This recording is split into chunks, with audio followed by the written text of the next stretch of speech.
But when I found the girl to whom I'm now married, and blissfully happy with her since the day I met her back in 1936, I was completely involved. I wasn't divorced, and in those days in New York City, a divorce was out.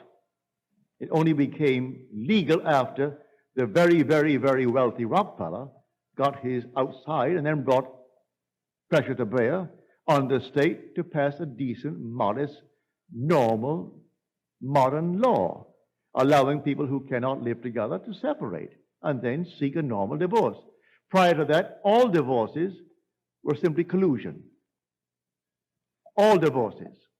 You paid someone to find someone, and then they signed these little things. You went before the judge, and they all knew it was collusion anyway. Well, here I am completely involved in marriage, and I want to marry this girl. I met her the very first second I saw her. I said, she doesn't know it, but she's going to be my wife. She doesn't know it yet. And simply, I slept as though we were blissfully happy. She on that bed, and I on my bed. It wasn't a sex act.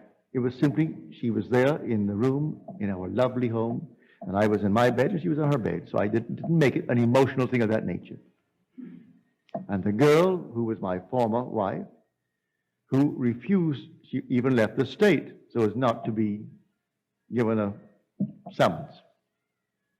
One day I got a call from the court telling me to come on down. They needed my advice. I went down to the court wondering, what am I doing going to the court in the morning? When they brought her in. And I pleaded her case before these three judges. And she said to me after I got her off, that was a very decent thing for you to do, Neville. And I know you want a divorce. Give me the papers. I didn't have the papers on me. And she and I got into a taxi and rode to my hotel, and I gave her the papers. Now, that's supposed to be illegal, so I'm told now. You can't serve your own papers. I didn't know that. Give her the papers. And I got my divorce in the city of New York. So I know it works. It took me 1 week to do it. That's all that it took me, 1 week. I simply went sound asleep in the assumption that my wife was there. And it's the girl to whom I'm now married and who bore us this glorious daughter.